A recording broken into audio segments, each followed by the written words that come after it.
Dr. Francisco Assunção Júnior. Há muito tempo que eu não ria tanto quanto eu ri com essa piadinha aqui na sua página do Facebook. Pois é, aulas virtuais, aulas à distância. Como é que vai ficar tudo isso na nossa cabeça? É muito tempo sem aula, né, doutor Francisco? É muito tempo criança trancada em casa, os pais sem ter com quem deixar as crianças, muita confusão. Como é que fica tudo isso? Eu sei que eu já perguntei antes, eu sei que você já respondeu, mas como é que vai ser no futuro? Por quanto tempo as crianças vão aguentar esse vai e vem de escola, não escola, escola, aula virtual, não aula virtual? Por quanto tempo elas podem suportar isso sem prejudicar o seu futuro, a sua saúde mental? Como é que é? Sem conviver com os coleguinhas? Como é que é isso? Bem, a despeito do que alguns colegas vêm falando de que essa quarentena não afetou em nada a saúde mental, quem trabalhou com clínica e com as crianças diretamente e não se manteve somente fazendo avaliações a partir de informações computadorizadas, quem trabalhou diretamente com as crianças observou mudanças na demanda. Mudanças quanti e qualitativas. A quantidade de crianças a procurar atendimento foi maior e a qualidade da demanda também se alterou. Essa qualidade se alterou desde alterações de desenvolvimento, o que é uma coisa óbvia, porque crianças, para se desenvolverem, demandam não somente um equipamento genético-constitucional, mas um investimento socioambiental que foi frontalmente alterado nessa quarentena. Então, a quantidade de crianças que chegou com, por exemplo, atraso de linguagem e, consequentemente, déficits na sociabilidade foi maior.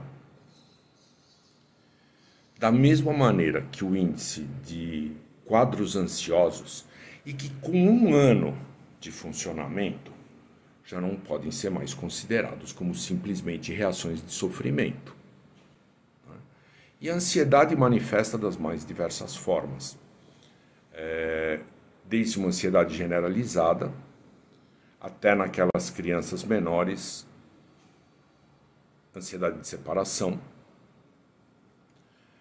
ou quadros ansiosos com perda de perspectivas e de possibilidades de futuro em adolescentes que passam a não ver significado naquilo que estão fazendo, com sofrimento e com prejuízo adaptativo. Diferentemente do que muitos colegas falam, com alterações adaptativas a nível de atenção, de memória, de produção acadêmica e de produção social. Então, com certeza, essa quarentena teve efeitos sobre as crianças. E mais do que efeitos sobre as crianças, o retorno às atividades normais, se é que vai haver, porque temos aí interesses econômicos subjacentes e políticos também, o retorno a uma teórica normalidade vai provocar novamente reações de adaptação, que podem ou não evoluir com prejuízo. As reações de adaptação são reações momentâneas e são reações que desaparecem. Provavelmente, além do roubo que esse 1 ano e meio significou nas vidas, porque se roubou 1 ano das vidas, para que se sobrevivesse, se roubou a vida.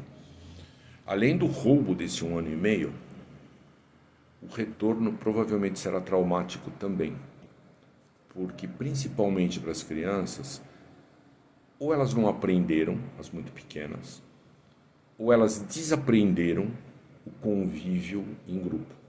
O que para bichos gregários, como nós somos, e grandes antropóides são gregários não somente em pequenos grupos, tipo grupos familiares, mas principalmente em grandes bandos, isso não foi desenvolvido ou foi perdido.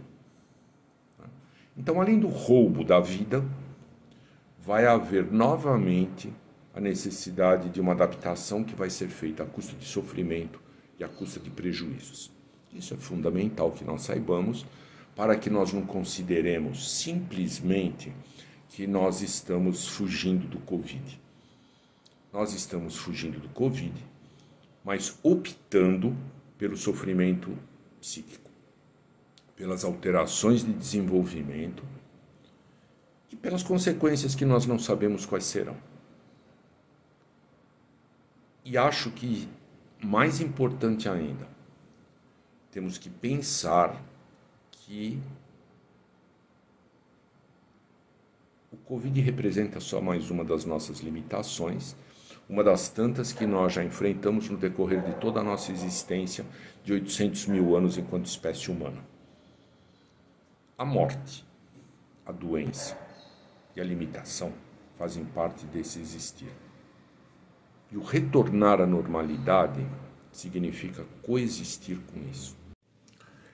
Talvez essa seja a lição mais importante que o Covid vai deixar. Nós retomarmos a nossa humanidade e ensinarmos os nossos filhos e as nossas crianças que somos humanos. E como tais, falíveis, mortais e permanentemente em risco. Talvez nós tenhamos que aprender que não somos deuses e que nem controlamos o nosso futuro. O risco é constante e permanente. Talvez essa seja a lição que as crianças terão que aprender para continuarem a vivendo numa vida um pouco mais normal. Dr. Francisco Assunção, muito obrigada por sua presença mais uma vez aqui na nossa página site especial Covid-19 do portal Saúde Livros e ainda que à distância na nossa janela da Paulista.